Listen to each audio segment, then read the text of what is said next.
아까 제가 말씀드렸듯이 오늘 나온 브랜드 중에는 상대적으로 업력이 좀 짧은 편에 속하지만 직영점을 여러 개를 운영하면서 탄탄하게 수익을 검증하고 계시는 오레노카츠의 박규태 대표님 나와 계시죠? 또 꺼졌어요. 켜져 있었는데 꺼졌어요. 네, 됐나요? 네, 됐습니다. 잘 안녕하십니까? 들립니다. 네, 네, 반갑습니다. 네, 반갑습니다. 저도 사실 오늘 대표님은 처음 뵙습니다. 그죠? 저는 대표님 처음 안 뵙습니다. 아, 그렇습니까? 옛날에 6년, 7년 전에 저 창업하기 네, 전에, 네. 대표님 강의 한번 들었었어요. 아, 네, 네. 저 네네네. 때문에 가맹 사업을 하신 건 아니시죠? 아이, 그럼요. 제가 하고 아, 싶어서 네네. 하는 거죠. 네네네. 알겠습니다. 자, 네네. 자기소개와 함께 뭐 아이템도 사실 돈까스 브랜드니까 어떤 사업인지 좀 간략하게 소개를 해주시고 본격적으로 이야기 시작하시죠. 예, 저희는 일식 돈까츠를 조금 현지화 시켜서 한국 분들이 좋아하는 이제 소스 느낌으로 좀 수정을 해가지고 일식 돈까츠를 좀 대중화하고 싶어갖고 만든 브랜드고요. 저희가 이제 성수가 1호점인데 성수 1호점 같은 경우에는 보통 이제 프랜차이즈들이 기획을 해서 많이들 시작을 하는데 저희는 진짜로 성수 1호점이 그냥 감당 안 되는 매출로 터져서 제가 가맹 사업을 시작하게 된 거고, 오레노 카츠라는 게 이제 오레노 돈카츠야라는 게 이제 일본 말인데 제가 이제 이름을 뭘로 지을까 하다가 나는 진짜 우리 동네 맛집을 대표하는 어떤 돈까스 집을 만들고 싶다 하는데 그게 일본어 그대로 오레노 카츠르더라고요. 그래서 그 브랜드를 이제 특허 등록을 하고 가맹 사업을 시작하게 됐고 저는 이제 제가 제 브랜드를 검증을 하고 싶었어요. 욕심인지는 모르겠지만 저희는 지금 거의 현존하는 모든 상권의 형태의 입지에 직영점 4개를 다 운영을 하고 있고 뭐, 운도 따랐겠지만 코로나 시국인데도 그 직영점 4개가 지금 다 안정적으로 운영이 되고 있고 성수 본점 같은 경우에는 저도 지금 너무 감사한 일인데 17평에서 최고 매출이 8,700. 근데 그게 보통 다른 브랜드는 배달 위주로 많이 찍히죠. 근데 저희는 거의 100%, 그러니까 그때는 바빠서 배달을 못 했죠. 예. 그래서 17평에서 그 정도 매출이면 거의 뭐 업계 최고라고 볼 수 있는 부분이고요. 저희가 뭐 무엇보다 자랑하는 거는 이게 어떤 브랜드 포지셔닝이겠지만은, 조금 저가 브랜드가 있을 거고, 개인점이 하는 어떤 좀 큰, 개인 점포에서 하는 좀 고급 카츠, 그냥 말도 안 되는 가격 받는, 저는 그 가운데 가격 포지션을 갖고 가면서 좀 일시 카츠를 대중화로 좀 풀어보자 해서 만든 브랜드이기 때문에 어떤 저가 브랜드만큼 지금 예를 들어서 이제 모 브랜드 같은 경우에 뭐 등심 한 장에 4,800원에 파는데 그렇게 판매를 하게 되면 점주가 수익 구조가 남지가 않습니다. 그 장사해 갖고 진짜 중노동밖에 안 되는 건데 저희 같은 경우에 객단가 자체가 12,000원이 넘어가는 어떤 그런 가격 포지셔닝도 갖고 있고 수익면에서도 훌륭합니다. 예, 그런 부분도 있고, 예, 음. 객단가가 12,000원이 넘어가는데도 매출이 많이 높다라는 것, 결국은 고객들이 그 가치를 인정하고 있다라는 거고, 그냥 보통 그걸 요즘 뭐 가심비라는 용어를 써서도 이야기를 하는데, 지금 어찌 매장 뭐 지금 뭐 직영점도, 물론 직영점 잘 된다고 했지만, 다른 어찌 보면 지금 가맹점들도 많지는 않지만 있잖아요. 네네. 전반적으로 매출이 그렇게 잘 나오는 편인가요? 16개 가맹점이 있고요. 네. 저희 평균 매출 자체가 지금, 제공해 주신 그 뭐지, 정보공개에서 작년 기준으로 3억 얼마인데, 지금 저희는 평균 매출이 거의 4천대 육박을 하거든요. 그 정도면 일반 프랜차이즈 기준이 2천도 안 될 거예요. 음. 근데 저희는 평균 매출 자체가 그렇게 웃돌고 있고, 저희는 그렇다고 해서 대형 평수가 있지도 않습니다. 예. 보통 몇 평당 평 매출을 따졌을, 정도입니까? 예? 보통 몇 평 정도로 매장을 내주고 있죠? 보통 저희 기준으로는 지금은 20평 무조건 이상, 20평에서 30평 사이를 권장을 하고요. 네, 평당 네. 매출이 다른 브랜드하고는 거의 뭐 음, 비교가 불문할 정도로. 그리고 음, 저는 배달을 점주들한테 하지 말라고 해요. 왜냐하면 솔직히 말씀드려서 배달은 저희가 안 남습니다. 네, 저희 브랜드가 가장 강점이라 하면, 그러니까 저는 이렇게 자신감 있게 말씀을 드리는 게 직영을 내게 하면서, 물론 힘들지만 운영을 하는 이유가 있어요. 왜? 제가 당당하게 점주들한테 말을 하기 위해서요. 나는 이 상권, 이 입지에서 이 월세를 내고 이 브랜드를 이렇게 유지하고 있고, 실질적으로 저희는 보통 본사가 가맹점을 저기 직영점을 운영하면 본인들 직영 물류 A 라인 따로 따고 가맹 물류는 B 라인을 따로 따요, 보통. 근데 저희는 그걸 통일시켜 놨습니다. 왜냐? 저희 직영점도 가맹점과 같은 물류를 태워서 저희도 맨날 매달 엑셀 정산을 하고 얼마가 들었고 인건비가 얼마 들었고 월세가 얼마 들어서 얼마가 남는다는 구조를 저는 그게 진짜 상생이라고 생각을 하거든요. 그래서 혹여나 조금 장사를 못 하시는 점주님들이라도 저희가 케어를 해드릴 수 있잖아요. 아, 실질적으로 우리가 4개 정산을 해보니까, 야, 지금 이렇게 식자재가 너무 올라가지만 이 점주님 식자재 관리 못 하셨구나.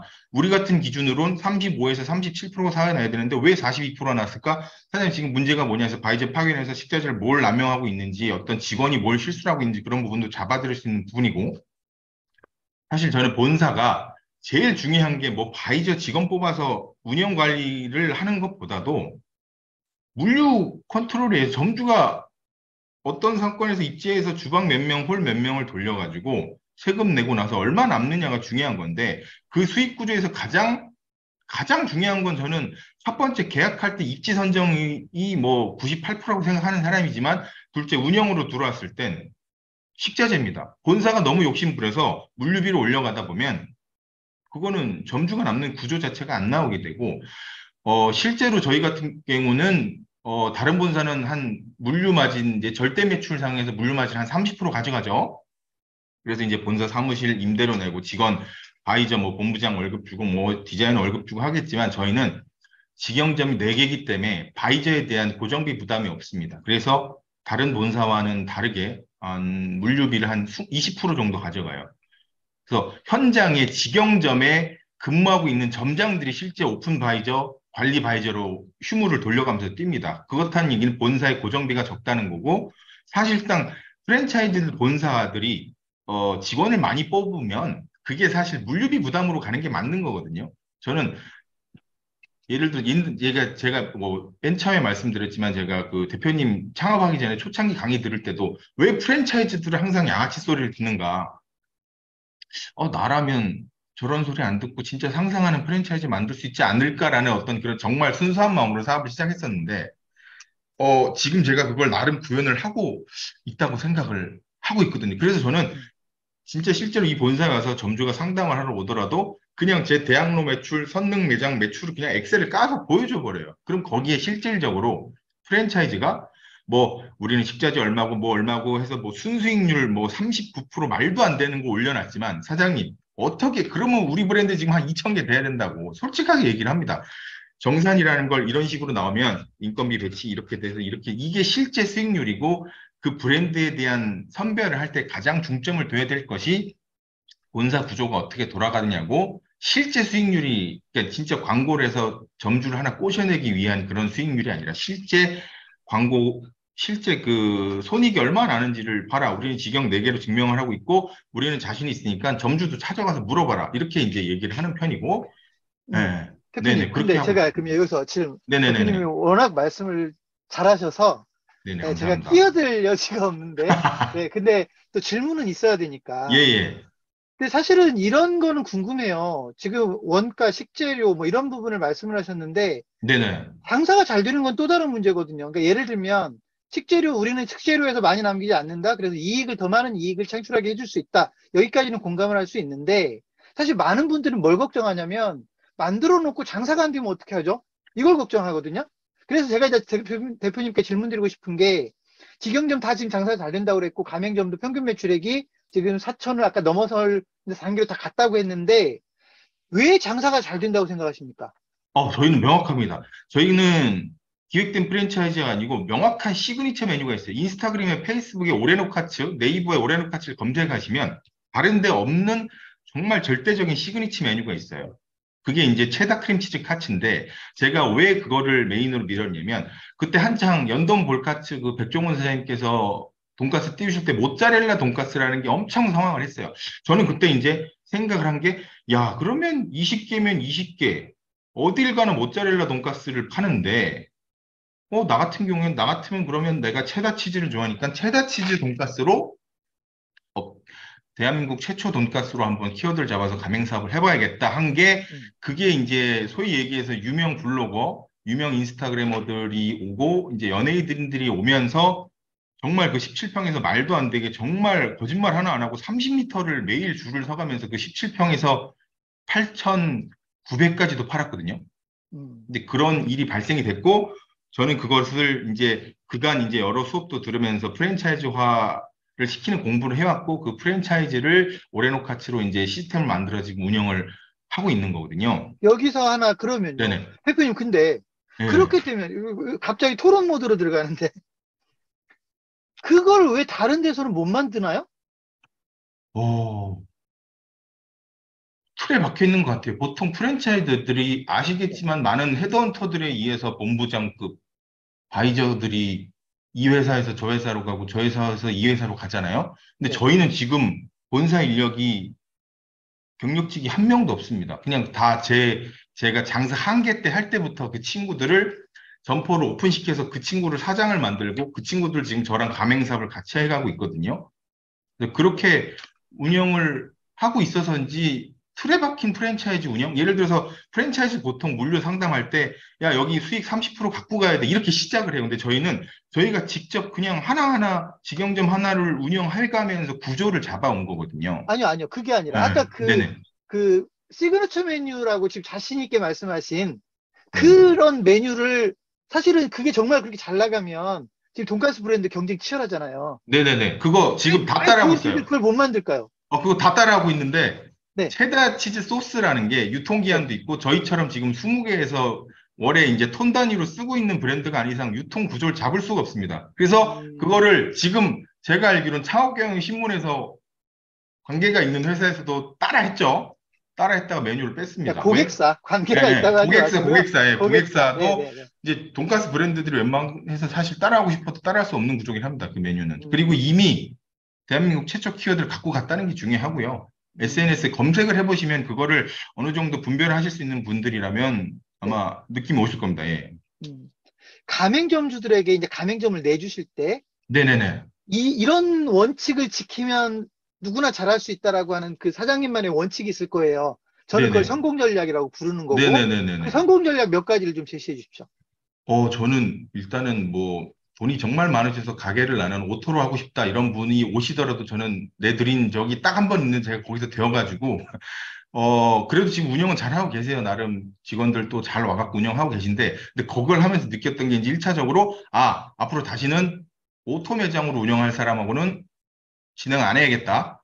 첫 번째, 왜냐면 매장이 사장을 관심을 얼마나 애정을 갖고 운영하냐에 따라서 매장이 어떤 매출 파이도 커지는 거고 성장세가 있는 건데, 이제 뭐 그 부분이 조금 오토로 운영하면 약하더라고요. 그 부분이 있는 거고, 그리고 저희 같은 경우에는 교육장이 따로 있는데, 그 교육을 충실히 임하실 분들이면은 될 것 같아요. 그리고, 음, 제가 나름 부동산 공부를 꽤 열심히 해서 입지나 상권을 잘 봅니다. 그래서 지금은 어느 정도 20개 매장 안에서 테스트까지 거쳤고 제가 직영 매장을 운영하고 있기 때문에 전 솔직히 이거는 뭐 조금 조심스러운 말이지만 지금은 제 브랜드에 대한 수익 구조와 모든 걸 알고 있기 때문에 어느 상권에서 어느 정도 입지에 들어가서 어느 정도 월세 내서 사람 몇 명 써서 식자 재료를 요구하면 이 돈이 남는구나에 대한 정확한 감이 있기 때문에 사실 제가 여기 들어가서 사장님 여기 계약하시면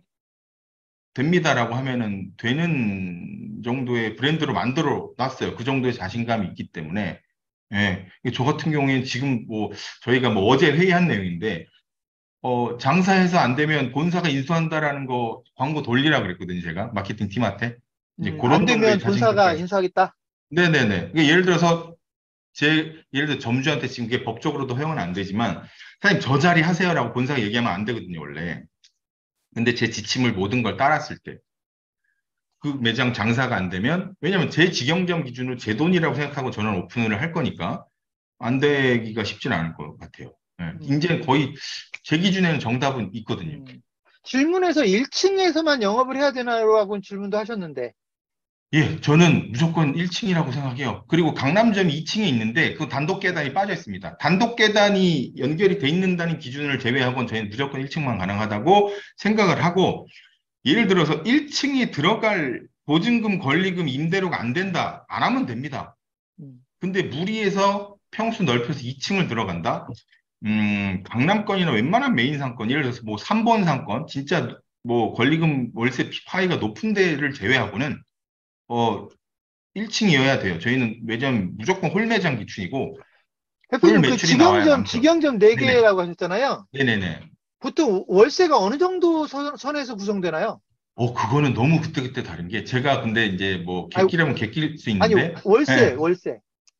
그 월세요. 임차료, 이게 임차료. 월세도 너무 다른 데가, 저희 네 개의 직영점이 월세가 다 달라. 예를 들어, 대학로 상권이 같은 많이 경우, 다르다는 얘기죠? 네. 네.